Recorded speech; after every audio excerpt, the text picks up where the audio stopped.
Chosen one. Before you feel encouraged, let me say this clearly. What you are about to hear is not comforting. It is not motivational fluff. And it is definitely not what most churches, preachers, or people will ever tell you. Because being chosen like Christ was never about popularity, ease, or applause. It was about assignment. It was about sacrifice. It was about being misunderstood by the very people you were sent to save. And if you've ever wondered why your life feels harder than it should, why your heart feels deeper than others, why betrayal seems familiar, why loneliness follows you even in crowds, this message is not random. You didn't click this by accident. Nobody told you this because most people can't handle the truth of what being chosen actually means. So take a breath, slow your spirit, and listen carefully.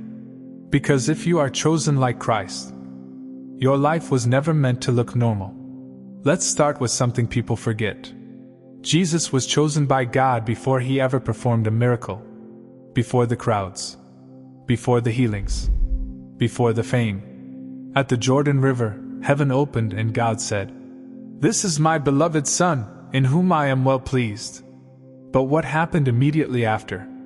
Not applause, not promotion, isolation. The Spirit led him into the wilderness. 40 days. No food. No validation. No comfort. Chosen, yet tested. Loved, yet alone. Chosen one, does that sound familiar? People think being chosen means doors swing open. But with Jesus, being chosen meant pressure revealed purpose. And nobody tells you this part. If God has chosen you deeply, He will strip you publicly and refine you privately. That's why your life has seasons where nothing makes sense. You weren't rejected. You were prepared. Think back. Before trauma. Before heartbreak. Before you learn how cruel people can be. You were already different. You felt things deeply. You questioned life early. You sensed injustice when others ignored it. You carried empathy that didn't match your age. And because of that, people misunderstood you. Some called you too sensitive. Some said you were too quiet. Some said you were too intense. But nobody told you the truth. Chosen souls don't blend in, they stand out, even when they try not to. Jesus didn't fit the religious system. He didn't fit family expectations. He didn't fit cultural norms. And neither do you. That's why fitting in has always exhausted you. That's why pretending drains you. That's why silence often feels safer than explaining yourself. You weren't strange. You were set apart. Here's the part nobody likes to admit. When Jesus was born, hell reacted immediately. Herod tried to kill him as a baby. Why? Because chosen lives threaten dark systems before they even speak. Chosen one, look at your story. Why did opposition show up so early? Why did rejection come from family? Why did you experience pain before you had words for it? It wasn't random. Darkness recognizes light before humans do. And the enemy doesn't attack what has no destiny. You were targeted because you carry something that would eventually free others. That's why your wounds are deep. That's why your healing matters. That's why your survival alone is a testimony. Jesus was not betrayed by strangers. He was betrayed by someone who walked with him, ate with him, prayed with him. Judas kissed him and handed him over. Chosen one, listen carefully. Betrayal is not proof you trusted wrong, it's proof you carry value. People don't betray what they don't envy. They don't sabotage what they don't fear. You were loyal. You were genuine. You were real. And that exposed people who were pretending. So they labeled you. They misunderstood you. They talked about you behind your back. But nobody told you this. God will allow betrayal when elevation is next. Because you cannot carry everyone into your next season. Jesus lost disciples before he saved the world. This is the hardest truth. Even Jesus cried out, my God, why have you forsaken me?" Chosen one, if you've ever felt silence from heaven, if you've prayed and heard nothing, if you've wondered if God left you, hear this slowly. Silence does not mean absence. It means transition. God doesn't speak when He's doing the deepest work. The cross was silent. But resurrection was coming. You weren't forgotten. You were being trusted with weight. Chosen one. This is the part that hurts the most to accept. Because somewhere along the way, you were taught, directly or indirectly, that being loved by people was proof you were doing something right. But Jesus never measured His obedience by approval. He measured it by truth. And that's where your struggle began. You don't upset people because you are loud. You don't lose connections because you are cruel. You don't experience resistance because you are arrogant. You experience it because truth disrupts comfort. And your spirit carries truth, even when your mouth is silent. Jesus didn't walk into rooms trying to offend anyone. He walked in being Himself. And that alone exposed hypocrisy, insecurity, and false righteousness. Chosen one, this is why. People misunderstand your intentions. Your words get twisted. Your silence is misinterpreted. Your boundaries offend people who benefited from your access. Not because you are wrong, but because you are real in a world addicted to masks. Jesus sat with sinners and was criticized. Jesus corrected religious leaders and was hated. Jesus healed on the Sabbath and was threatened. No matter what He did, someone was offended. Why? Because truth cannot be controlled. Chosen one, your presence challenges people without permission. You don't validate their dysfunction. You don't play roles for acceptance. You don't agree just to keep peace. And that makes people nervous. Because when you walk in truth, it forces others to confront who they are pretending to be. You've tried, haven't you? You tried softening your voice. You tried explaining yourself better. You tried being more agreeable. You tried shrinking your honesty. But it never worked for long. Because being chosen means authenticity is not optional for you. Jesus could not pretend to be a Pharisee.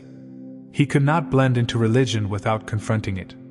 And you cannot betray your spirit without feeling empty. That's why compromising your truth always costs you peace. God wired you this way intentionally. Because your life is not built on image. It is built on integrity. This is the reality no one prepares you for. People will label you too intense, too serious, too distant, too emotional, too honest. Jesus was called a blasphemer, a drunkard, a lawbreaker, a threat. Chosen one, labels are tools people use to shrink what they don't understand. Stop correcting every misunderstanding.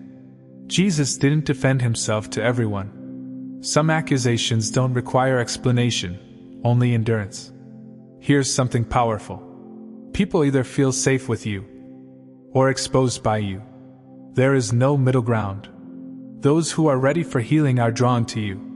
Those who are hiding run from you. That's why your relationships are intense. That's why they are few. That's why they are meaningful. You were never meant for shallow connections. Jesus didn't have crowds in His inner circle. Neither will you.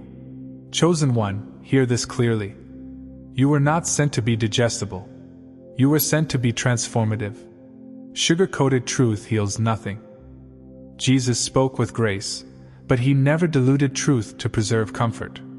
And every time you silence yourself to be liked, you delay the assignment on your life.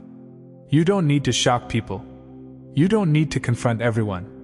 But you must never abandon truth to avoid rejection. There will be moments when it feels like standing in truth costs you everything. Relationships fall away. Opportunities disappear. Doors close without explanation. But listen, Jesus lost popularity before He gained authority. What you lose by being true is replaced by something eternal. God does not reward performance. He honors obedience. This season of isolation you feel? It's not punishment. It's alignment. God removes those who can't walk with the real you. And in time, He sends people who recognize your spirit without explanation. Just like Jesus. Your people will find you when it's time. Chosen one. Plenty of people were liked in history. But only the true ones changed the world. Jesus wasn't remembered because everyone liked Him. He was remembered because he never stopped being who God sent him to be. And neither should you. Let them misunderstand. Let them walk away. Let them talk. You are not here to be liked. You are here to be true. And truth always outlives approval. Every chosen life has a cross season. A moment where it feels like, I did everything right, and still lost.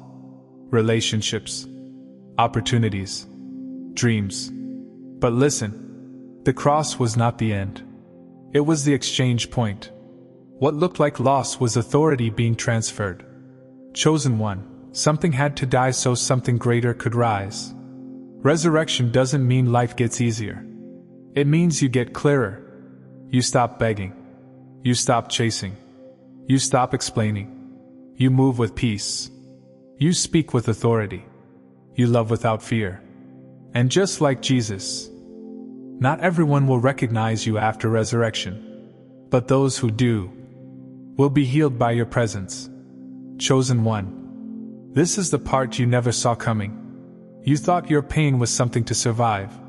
You thought your wounds were something to hide. You thought your past disqualified you. But nobody told you this. Your story was never meant to end with you. Jesus didn't save the world by avoiding suffering. He saved it by passing through suffering and returning with truth. And your life has followed the same pattern. Every tear you cried alone. Every night you questioned God. Every time you held yourself together while breaking inside. None of it was wasted. Jesus didn't bleed by accident. Every wound had purpose. Chosen one, your pain positioned you where shallow people can't go. You understand grief. You understand rejection. You understand loss, confusion, silence, and waiting. That understanding is a key. Because you can reach places in people's hearts that untouched voices never will. Here's a truth that changes everything. People don't heal from perfection. They heal from proof. Jesus didn't hide his scars after resurrection. He showed them. Thomas believed not because of speeches, but because he saw the wounds. Chosen one, your scars are evidence. When you speak, people don't hear theory. They hear survival. Your presence alone tells someone, if you made it through that, maybe I can too. This is hard to hear, but sacred. God allowed pressure, but He preserved your core. You bent. You cracked. But you didn't disappear. Because God wasn't building a performer. He was building a witness. Jesus wasn't convincing because He was powerful. He was convincing because He was obedient unto suffering. And now your life carries credibility heaven recognizes. You may not stand behind a pulpit. You may not have a microphone. But when you speak honestly, something shifts. Your words carry weight because they come from lived truth, not borrowed theology. Jesus spoke in parables because truth enters hearts gently. Your life is a living parable. Someone is watching how you forgive, how you heal, how you remain kind without becoming weak. And it's saving them quietly. Think about this. Someone somewhere is asking God, does anyone understand this pain? And God points to you. Not because you're perfect, but because you're proof. Jesus didn't rescue people from afar. He came close. And your story brings heaven close to those who feel forgotten. The enemy didn't attack you because you were fragile. He attacked you because your voice would one day set captives free. Silence was never about your safety. It was about preventing your testimony. But you survived. And now your voice carries authority forged in fire. Jesus spoke after the wilderness, after betrayal, after the cross. And so will you. This is important. God doesn't ask you to reopen wounds to prove faith. He asks you to speak from healed places. Jesus didn't bleed again to convince anyone. He simply said, look, your testimony doesn't need drama. It needs honesty. Speak when peace has replaced pain. One testimony can reach thousands. Jesus healed one woman, and her story changed a city. Chosen one, when you speak, God breathes on it. What felt small becomes eternal. You didn't endure by accident. You endured because someone else needed to see that survival was possible. Jesus rose so others could live. You rose so others could hope. So don't silence your story. Don't minimize your journey. Don't downplay your survival. One day, someone will say, "I didn't quit because I heard your story." And in that moment, you will understand. Your life didn't just change you. It saved others. Chosen one. This is where the message stops being something you listen to and becomes something you live. Because once truth is revealed, neutrality is no longer an option. You can't unhear what your spirit has recognized. You can't return to pretending. You can't go back to shrinking yourself for rooms that were never built to hold you. Jesus didn't walk in circles. Once he knew who he was, he set his face forward. And now, so must you. Let this settle in your soul. You are not wandering. You are not behind. You are not confused. You are sent. Jesus said, "As the Father has sent me, so I send you." That means your placement is intentional. Your timing is divine. Your path is watched by heaven. Even when it felt like you were drifting, God was positioning you. Notice something about Jesus. He didn't rush. He didn't beg. He didn't prove himself. He walked with certainty. Chosen one, stop announcing your calling. Start embodying it. Let your peace speak before your words. Let your integrity speak before your explanations. Let your obedience speak before your ambition. Authority is not loud. It is settled. Jesus didn't ask the Pharisees if he was allowed to heal. He didn't check with the crowd before speaking truth. He moved with heaven's approval. Chosen one, you've been waiting for permission from people who were never assigned to validate you. God already signed off on your obedience. Walk. Where Jesus walked, resistance followed. Not because he was wrong, but because light always exposes darkness. You will be questioned. You will be doubted. You will be misunderstood. Do not stop. Resistance is confirmation you are walking in alignment. Jesus loved deeply, but he never compromised truth to preserve comfort. You don't have to become cold to be strong, and you don't have to become harsh to be holy.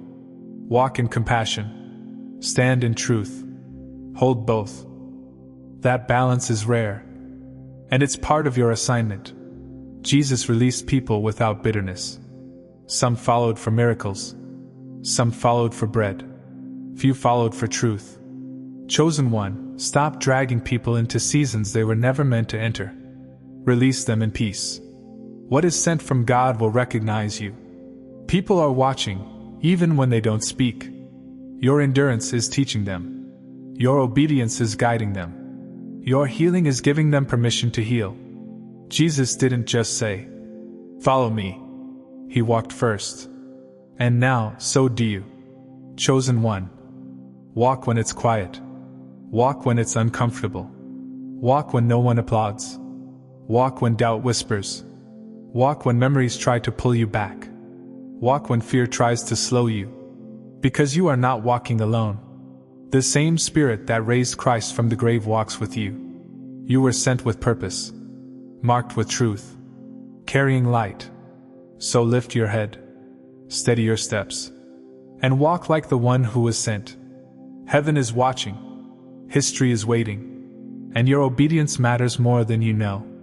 Chosen one, before you go, I want to speak to the givers, the ones whose hearts feel called to pour back into the vessel that pours into them. If this message awakened you, if it strengthened you, if it spoke to your spirit in a way only heaven could orchestrate, then I invite you, only if your heart feels led, to sow a $1 seed into this channel. Not because God needs it, but because giving is a spiritual law. A small seed carries big obedience. And God multiplies what is given with pure intention. Your $1 keeps this ministry alive, keeps the messages flowing, and helps this word reach the next chosen one who needs it. If you feel that nudge in your spirit, if you feel that gentle pull, you can plant your $1 seed using the link in the description. And if you can't or don't feel led, you are still loved, still seen, and still covered. Blessings to every giver, and blessings to every listener. Your seed moves heaven in ways you may never see. But God sees it all.